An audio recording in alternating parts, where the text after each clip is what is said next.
semua bisa di-share ke kita, nanti bisa kita sikapi seperti apa. Hingga anak-anak kita di Kabupaten Pekalongan untuk pendidikan usia dini harus dipersiapkan, terutama oleh masyarakat kita. Tentu ada lembaga-lembaga pendidikan swasta ya.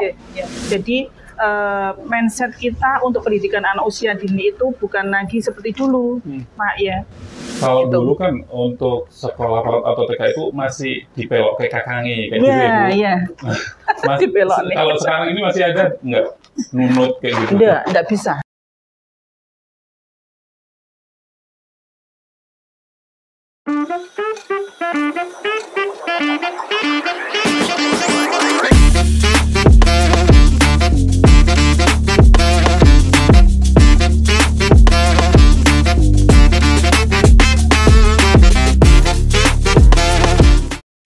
Assalamualaikum warahmatullahi wabarakatuh. Selamat pagi semuanya.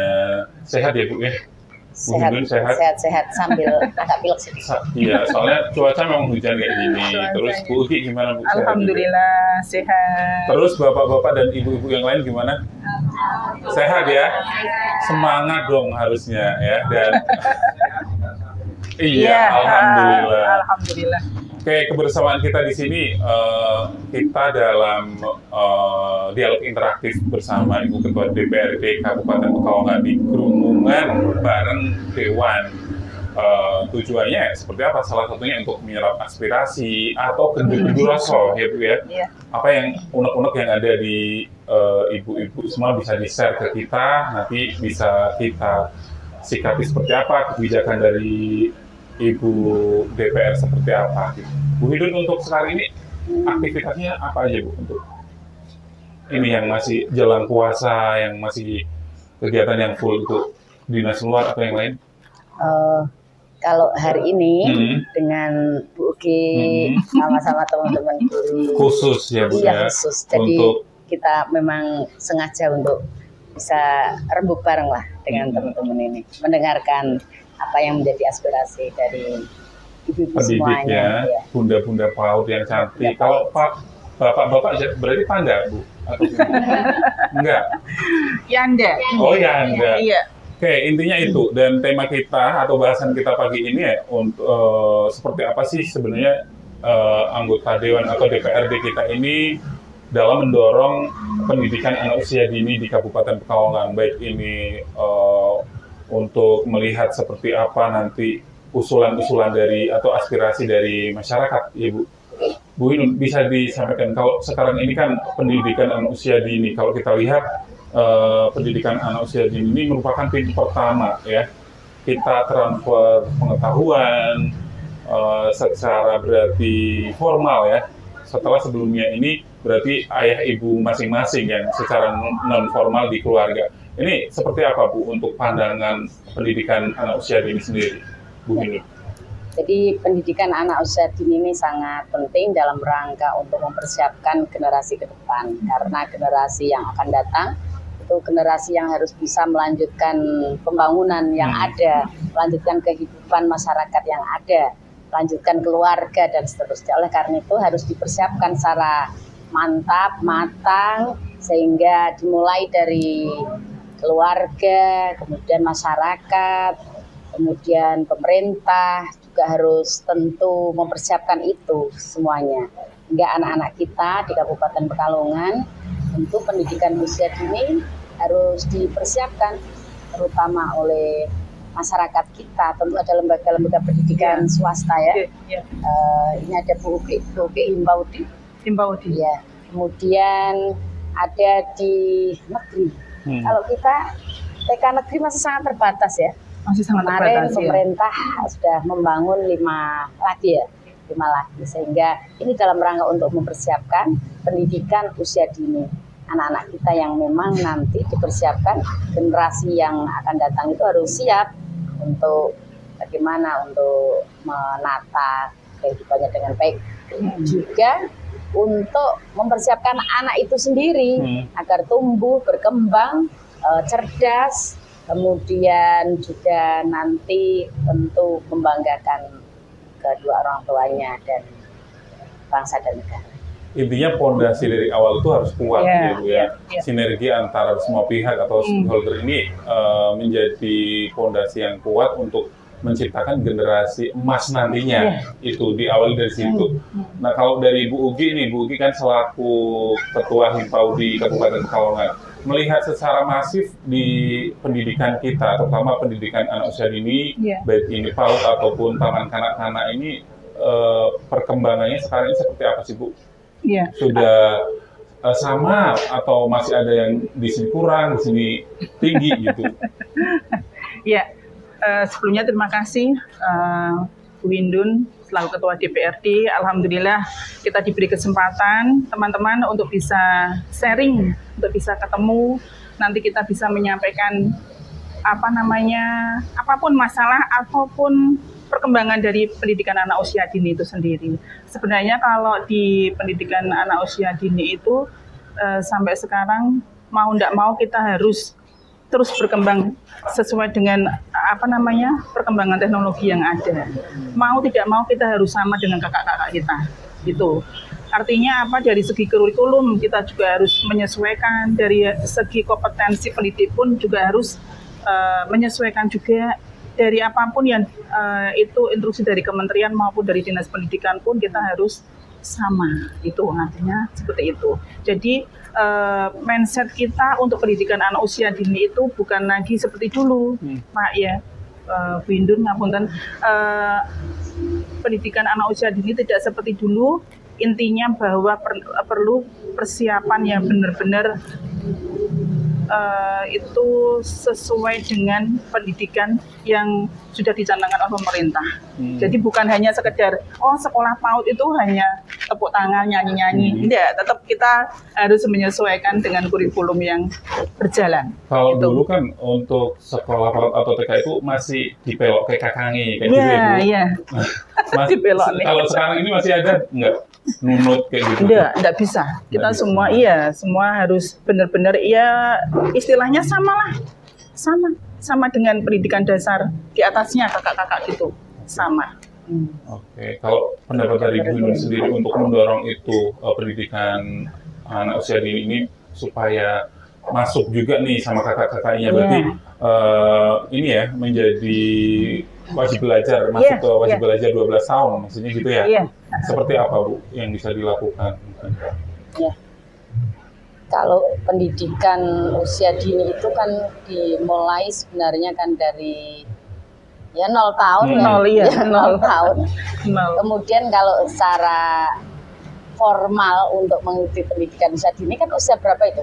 TK PAUD itu usia berapa? Usia 2 tahun. Sudah 2 tahun sampai 5 tahun ya. Kemudian baru TK TK ke usia SD kan 5 tahun. Usia SD 5 tahun. Ini usia-usia yang sebelum 7 tahun itu anak tentu harus mendapatkan support yang lebih kuat, terutama dari segi bagaimana membentuk kepribadian anak itu sendiri. Jadi kalau usia 0 sampai 7 tahun itu kan katanya harus disayang, ya, harus diperlakukan bagaimana anak itu supaya senang, disayang, merasa diperhatikan dan seterusnya. Oleh karena itu, ini penting juga tadi disampaikan oleh Bu Ugi, kurikulum itu penting, kurikulum pertama. Kemudian ternyata guru juga kan, guru. Nah ini juga pemerintah menyiapkan, tentu sudah membuat kurikulum bagaimana membuat anak itu pada usia-usia yang harus dipersiapkan, usia dini tersebut, agar kurikulumnya tentu relevan dengan perkembangan anak itu sendiri, ya, sehingga anak tentu mempunyai kepribadian, anak mempunyai penuh dikasih oleh gurunya, oleh orang tuanya, lingkungannya, sehingga terbentuk anak yang mempunyai kepribadian yang baik dan mempunyai pengetahuan. Beda kalau nanti usia SD itu usia 7 sampai ke 12 ya, 12 tahun itu kan anak juga harus diberikan peraturan-peraturan, sudah mulai diberikan peraturan-peraturan. Tapi kalau anak usia dini itu kurikulumnya tentu yang pertama harus diperhatikan dulu kurikulum. Pemerintah tentu sudah membuatkan tadi kurikulum yang sesuai dengan perkembangan anak itu. Yang kedua, guru itu penting juga, harus dipersiapkan bagaimana agar guru-guru kita itu mempunyai ya standarisasi, bagaimana bisa kompetensi standarisasi mengajarkan, mendidik anak di usia tersebut. Tentu beda ya.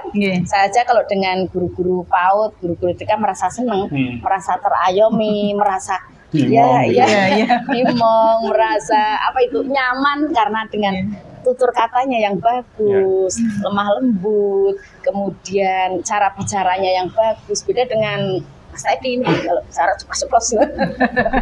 Tapi kalau dengan guru-guru itu saya sendiri yang orang tua kan merasa senang. Tentu guru-gurunya juga harus melalui kompetensi yang distandarisasi dengan baik. Oleh karena itu, pemerintah dalam hal ini juga memperhatikan bagaimana kompetensi guru itu agar bisa tentu menjadi guru yang qualified dalam rangka memberikan bimbingan, memberikan profesionalisme dalam rangka untuk membimbing anak-anak kita menjadi anak-anak yang pada usia itu berkembang dengan baik. Bu Uki, kalau melihat ini kurikulum tadi kan berbeda, gonta-ganti gitu ya. Itu gimana menyikapi itu untuk para pendidik, bunda-bunda PAUD dan yanda-yanda PAUD sama TK ini menyikapi itu penyesuaiannya susah atau enggak sih? Ya dibilang susah ya susah, dibilang tidak ya tidak, itu kembali ke kita. Tapi sampai sejauh ini kemarin di 2023 itu kita sudah mencoba untuk yang masuk di kurikulum yang kurikulum merdeka. Dengan pembelajaran mandiri karena tidak ada pelatihan dari pemerintah secara khusus, tidak ada. Jadi kita berlatih mandiri lewat PMM. Jadi lewat aplikasi di situ online intinya. Kemauan motivasi pendidik untuk belajar di situ itu sangat tinggi saya melihatnya, karena apa, bisa menyesuaikan, tapi masih ada kendala 1-2 masih pasti ya. Tidak semua pendidik juga dengan sarana prasarana, apalagi yang daerah atas itu kan kalau sudah bahasa online itu kan harus sinyal itu kendala nomor 1. Iya, karena sekarang kita dituntut belajarnya lewatnya online. Nah ini kendala teman-teman yang di atas karena sinyal, karena dengan berbagai kendala-kendala yang ada di teman-teman yang daerah atas itu. Tapi alhamdulillah dengan semangat teman-teman, intinya sampai di tahun 2024 ini kita menjelang di tahun ajaran baru 24-25 untuk menyiapkan kurikulum yang baru itu dibilang siap. Iya, terseok-seok. Tapi terseok-seoknya itu dengan kendala-kendala di lapangan itu secara personal. Kasus ini seperti apa Bu, ini mungkin yang bisa disupport dari teman-teman kebijakan? Daerah mana itu ya? Daerah seperti atas itu seperti Petung, Lebak itu, Paninggalan, Kadang Sirang. Di kecamatan sudah ada ya? Di kecamatannya? Internet sudah tersambung? Sudah ya? Daerah. Jadi mereka harus turun berkumpul di kecamatan. Jadi mengakses perjuangannya teman-teman yang daerah atas itu seperti itu.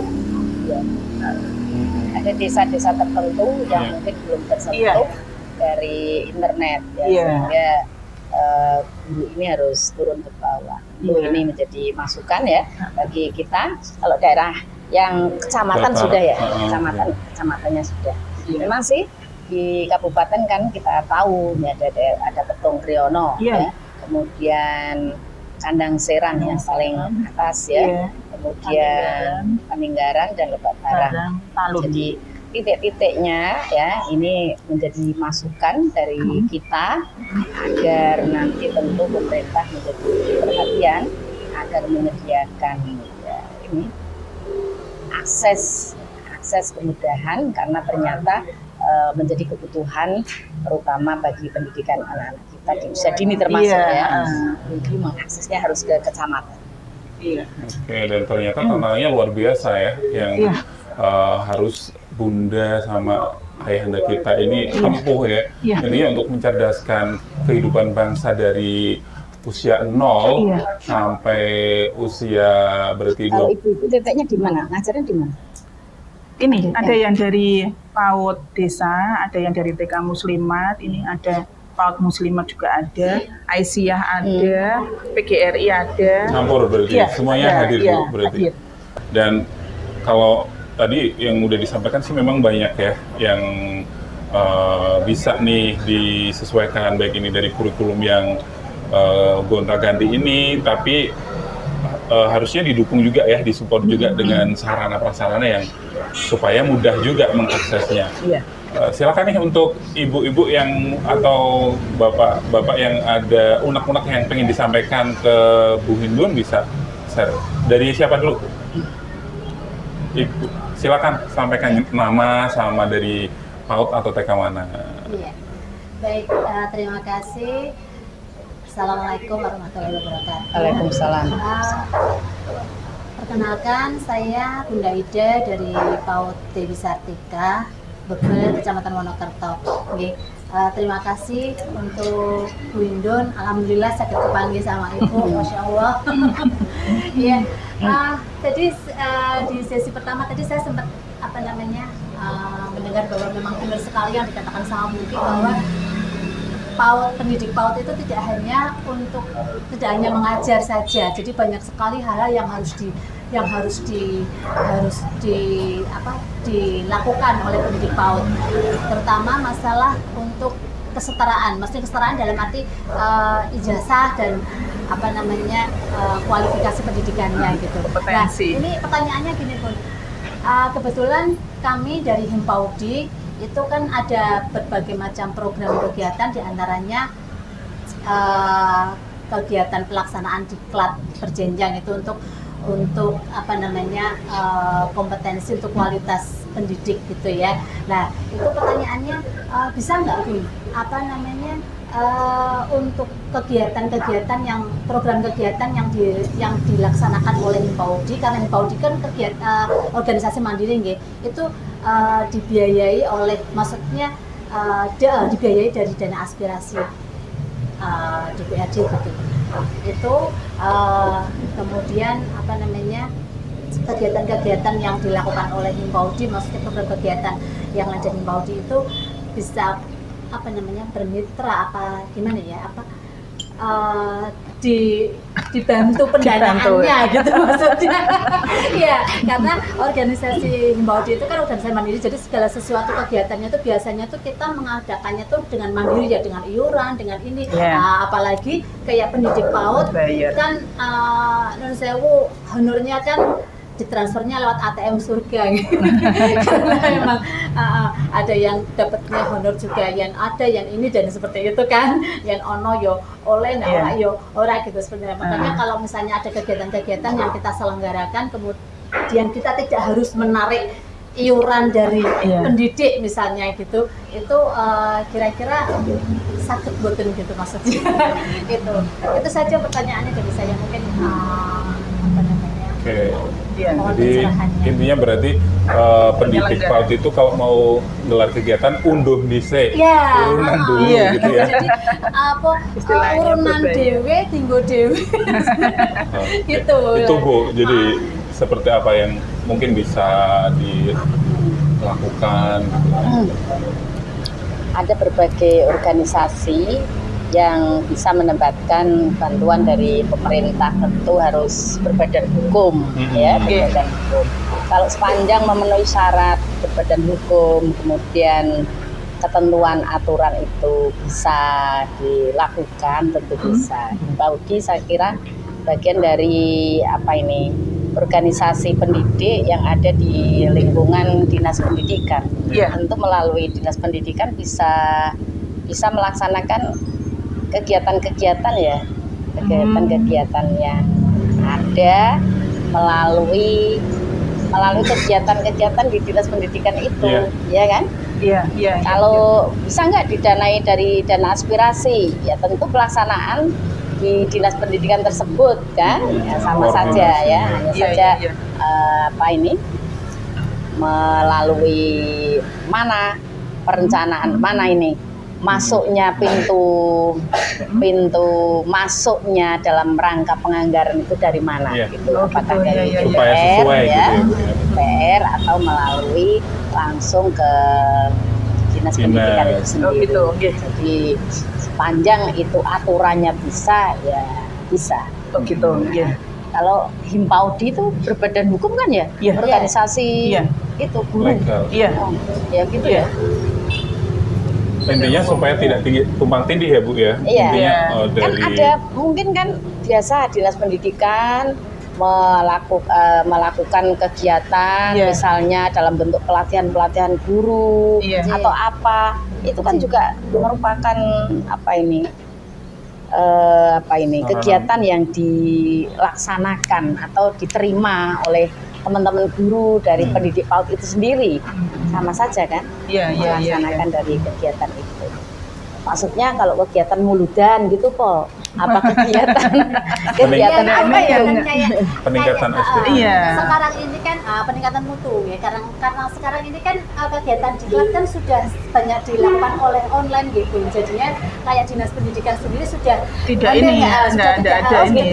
Makanya kami dari organisasi Himpaudi itu mau mengadakan, kemarin kita sudah pernah mengadakan kegiatan itu, yaitu karena biaya mandiri gitu. Kita kerjasama dengan misalnya dengan Tolaram, dengan CSR itu untuk mendanai kegiatan tersebut. Kalau dari dinas itu 2018 terakhir Bu. Iya. Selanjutnya itu tidak ada. Sekarang udah nggak ada. Karena harus dengan online itu. Ya, karena sekarang sudah banyak itu tadi. Jadi masa teman-teman kalau mereka mau meningkatkan kompetensi harus mencari sendiri, kemudian mengikut jadi mana lembaga mana gitu harus bayar gitu ya. Berbayar. Sementara kan ini kan kebetulan di Himpaudi periode ini kan kita ada program seperti itu, maksudnya program kegiatan untuk mengadakan pelatihan seperti itu ya. Itu nantinya kan kita kan mesti harus cari CSR untuk mendanai seperti itu gitu loh, maksudnya yang saya tanyakan apa bisa kalau misalnya kita mengadakan kegiatan tersebut untuk bantu dari dana aspirasi. Kalau sebenarnya udah kreatif Bu ya, bisa nyari CSR ya kerjasama. Sebenarnya bunda-bunda kita ini udah kreatif Bu ya. Gitu Ibu. Saya kira itu harus diperhatikan juga ya. Karena apa? Kompetensi guru PAUD ini penting. Saya bisa menangkap itu sehingga kompetensi itu dibutuhkan oleh semua guru. Jadi tentu kami mendorong bagaimana nanti Dinas Pendidikan itu agar bisa guru itu diperhatikan sehingga mendapatkan kompetensi dalam rangka untuk membimbing dan mendidik anak. Karena hasilnya nanti mutu kualitas pendidikan juga. Kembali ke situ juga. Oke, selain Bunda Ida dari PAUD Dewi Sartika Bebel Wonokerto ya Bu ya. Ada lagi? Silakan.